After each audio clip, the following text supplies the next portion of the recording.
Monsoon की एक अंधेरी रात थी। आसमान में काले बादल छाए थे और बिजली कड़क रही थी। विकास, एक गरीब नारियल बेचने वाला, अपना सामान बेचकर चांदपुर गांव से लौट रहा था। गांव में आज एक अजीब सी खामोशी थी और लोग डरे हुए लग रहे थे। तेज होती बारिश से बचने के लिए विकास ने गांव के आखिरी छोर पर मोहन चाचा की चाय की दुकान पर आश्रय लिया। अरे विकास, आ गए बेटा। इतनी रात हो गई और इस तूफानी मौसम में अकेले जा रहे हो। आज यहीं रुक जाओ, रात ठीक नहीं लग रही। नहीं चाचा, घर पर मुन्नी अकेली होगी। उसकी चाची है साथ, पर वो मेरी राह देखती है। बस एक कप चाय पिला दीजिए, थोड़ी ठंडक दूर हो जाए, फिर निकलता हूँ। जैसी तुम्हारी मर्जी बेटा, पर ध्यान से जाना। आगे बांस गली है और उसके ठीक बीच में पुराना श्मशान घाट भी। लोग कहते हैं वहां अजीब अजीब चीजें सुनाई आती हैं, अजीब आवाजें आती हैं। पूर्णिमा और अमावस्या के आसपास तो कोई उस रास्ते पर भूल से भी नहीं जाता। कहते हैं उस रास्ते पर भटकने वाली आत्माएं अपना साथी ढूंढती हैं। आप भी ना चच्चा उन गांव वालों की बातों में आ गए। मैं पिछले 12 साल से आ जा रहा हूँ। मानता हूँ डर लगता है, पर आज तक मेरे साथ तो कुछ बुरा नहीं हुआ। ऊपर वाला साथ है। बेटा, एक बात कान खोलकर सुन लो। मैं तुम्हें अपने बेटे जैसा मानता हूं। अगर जंगल में कोई पीछे से आवाज दे तो पलटकर मत देखना। कोई कितना भी रोए गिड़गिड़ाए, रुकना मत, चाहे वह आवाज कितनी भी जानी पहचानी क्यों ना लगे। यह जंगल बेटा सिर्फ पेड़ों का नहीं है। यहाँ यादें भी दफन हैं और कुछ यादें बहुत खतरनाक होती हैं। सीधा चलते जाना, रुकना मत। विकास ने हाँ में सिर हिलाया, पर उसने चाचा की बात को उनका बढ़ता हुआ उम्र का वहम समझा। चाय की गर्मी से उसके ठंडे पड़ चुके शरीर में थोड़ी जान आई। बाहर बारिश थोड़ी कम होकर बूंदाबंदी में बदल चुकी थी।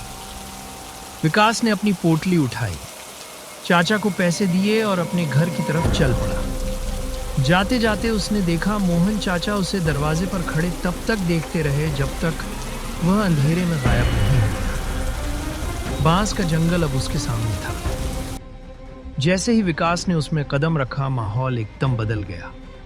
बाहर की हवा का शोर और बारिश की आवाज अजीब तरह से दब गई थी।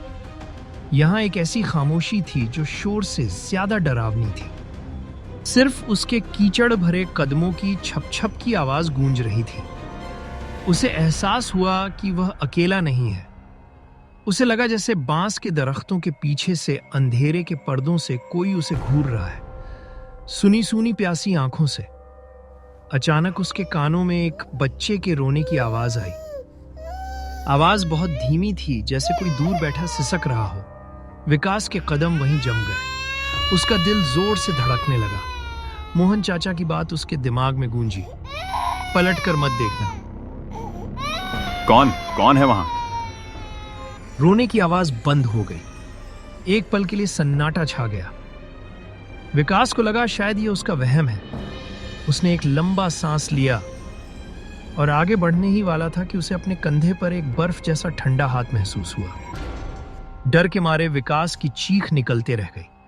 विकास ने अपनी सारी हिम्मत जुटाकर पलट कर देखा। एक 13-14 साल का लड़का खड़ा था, बारिश में पूरी तरह भीगा हुआ। उसके कपड़े फटे हुए थे, चेहरे पर कीचड़ लगा था और उसकी बड़ी बड़ी आंखों से आंसू बह रहे थे। चेहरे पर ऐसी मासूमियत थी कि एक पल के लिए विकास अपना सारा डर भूल गया। कौन हो तुम बेटा? और यहाँ इतनी रात में अकेले क्या कर रहे हो? दादा, डरिए मत। मेरा नाम राघव है। मैं पास के गांव का हूं। रास्ता भटक गया था। मुझे आपकी मदद चाहिए। मेरा छोटा भाई वो मर गया है। यह कहते हुए राघव फूट फूट कर रोने लगा। सुबह से उसकी लाश घर पर पड़ी है। गांव में कोई मेरी मदद नहीं कर रहा। सब कहते हैं यह मनहूस है। उसकी मां भी नहीं है और बाबा शहर गए हैं। मैं अकेला क्या करूं? क्या आप उसके अंतिम संस्कार में मेरी मदद करेंगे? विकास एक भला आदमी था। उसने जिंदगी में बहुत दुख देखे थे। अपनी पत्नी पूजा को अपनी आंखों के सामने तिल तिल मरते हुए देखा था। एक बच्चे की आंखों में इतना दर्द देखकर उसका दिल पिघल गया। वो अपनी सारी थकान, अपना डर और मोहन चाचा की चेतावनी सब कुछ भूल गया। ठीक है बेटा, रोना बंद करो। मैं हूं ना। कहाँ है तुम्हारा भाई? चलो, मैं तुम्हारी मदद करूंगा। कोई भी बच्चा इस तरह अकेला नहीं रहना चाहिए। राघव ने आंसू पोंछते हुए विकास की तरफ देखा। उसके चेहरे पर एक अजीब सी राहत थी। वह विकास को जंगल के और अंदर ले जाने लगा, उस कच्चे रास्ते पर जहां कोई नहीं जाता था। यह रास्ता और भी घना और डरावना था। विकास ने महसूस किया कि जहां जहां राघव पैर रख रहा था वहां कीचड़ में कोई निशान नहीं बन रहे थे, और उस लड़के के शरीर से एक अजीब सी ना बर्दाश्त होने वाली ठंडक निकल रही थी, जो बारिश की ठंड से अलग थी। विकास ने इन बातों को अनदेखा कर दिया, यह सोचकर कि शायद डर और थकान की वजह से उसका दिमाग उसके साथ खेल खेल रहा है। थोड़ी दूर चलने के बाद एक अजीब सी सड़न की बदबू आने लगी। यह किसी मरे हुए जानवर की नहीं बल्कि सड़े हुए इंसानी गोश्त की बदबू थी। बेटा, यह कैसी बदबू है? बस हम पहुंच गए दागा। राघव विकास को एक छोटी सी खुली जगह पर ले आया। यह जगह बांस के दरख्तों से ऐसे घिरी थी जैसे कमरा हो। यहां जमीन पर गीले पत्तों के ढेर के नीचे एक शरीर पड़ा था। विकास ने कांपते हुए हाथों से अपनी टॉर्च की रोशनी उस पर डाली। अगले ही पल उसकी आंखें डर से फट गईं और उसके मुंह से एक घुटी हुई चीख निकली। वहां जमीन पर एक लड़के की लाश पड़ी थी, पर वह सिर्फ लाश नहीं थी, वह एक भयानक मंजर था। जानवरों ने उसे नोच नोच कर खा लिया था। उसका चेहरा पहचान में नहीं आ रहा था। ये कौन है तुम्हारा भाई? तभी राघव, जो उसके साथ खड़ा था, उसने एक ठंडी लंबी सांस ली। वो सांस किसी जिंदा इंसान की नहीं लग रही थी। उसकी आकृति धुंधली होने लगी, जिसे पानी में रंग घुल रहा हो। वह हवा में उठकर उसी लाश के ऊपर मंडराने लगा। उसका मासूम चेहरा अब बदल चुका था। उसकी आंखें काली और खाली गड्ढों जैसी हो गई थीं, और उनमें एक ऐसी नफरत और भूख थी जिसे देखकर कोमल की रूह कांप गई। यह मैं ही हूं। मुझे इन लोगों ने मार दिया। अब तुम मेरा अंतिम संस्कार करोगे हमेशा के लिए। विकास चीखता हुआ वहां से भागा। वह पागलों की तरह दौड़ रहा था। यह भी नहीं देख रहा था कि वह कहां जा रहा है।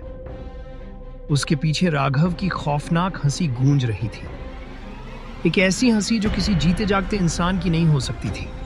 भागते भागते आखिरकार कोमल जंगल से बाहर निकला और बेहोश होकर सड़क पर गिर पड़ा। अगली सुबह जब उसकी आंख खुली तो वह मोहन चाचा के घर के अंदर एक चारपाई पर लेटा हुआ था। सूरज की रोशनी खिड़की से आ रही थी। उसके सर पर गीली पट्टी रखी थी और शरीर पर कई खरोंचे थे। एक पल के लिए उसे लगा जैसे कल रात एक बुरा सपना था, पर फिर उसे सब याद आ गया। जंगल, राघव का मासूम चेहरा, वो लाश और वो खौफनाक हंसी। वो हड़बड़ाकर उठ बैठा। शांत हो जाओ बेटा, शांत हो जाओ। तुम सुरक्षित हो। रात में जब मैं दुकान बंद करके लौट रहा था तो तुम सड़क पर बेहोश पड़े थे। उसने मोहन चाचा को सारी कहानी सुनाई, हर एक बात, हर एक खौफनाक पल। विकास, वो भूत कोई और नहीं, मेरा ही बेटा राघव था।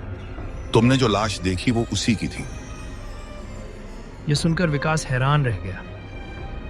उसकी मां के मरने के 3 दिन बाद वो शहर से लौट रहा था। वह अपनी मां से बहुत प्यार करता था। उसकी मौत की खबर सुनकर वह पागल सा हो गया था। रात में ही पैदल चल पड़ा। इसी जंगल में कुछ बदमाशों ने उसे पैसों के लिए लूटने की कोशिश की। जब उसने विरोध किया तो उन्होंने उसे मार दिया और उसकी लाश वहीं जंगल में फेंक दी। पुलिस को उसकी लाश तक नहीं मिली। उसकी आत्मा तब से यहीं भटक रही है, इंसाफ मांग रही है। मोहन चचा ने बताया कि राघव की आत्मा ने आज तक किसी को ऐसी हानि नहीं पहुंचाई। वह बस लोगों को उस खतरनाक रास्ते से दूर रखने के लिए डराती है, ताकि जो उसके साथ हुआ वह किसी और के साथ ना हो। विकास को यह सुनकर बहुत दुख हुआ। एक बाप का दर्द वह समझ सकता था। 2 दिन बाद कोमल का शरीर थोड़ा ठीक हुआ। उसने अपना सारा सामान बांधा। उसने फैसला किया कि वह रात में ही निकल जाएगा, पर इस बार बांस गली वाले रास्ते से नहीं, बल्कि लंबे घूम कर जाने वाले खेत खलियानों के रास्ते से। जब वह मोहन चचा की दुकान के पास से गुजरा तो दुकान बंद थी।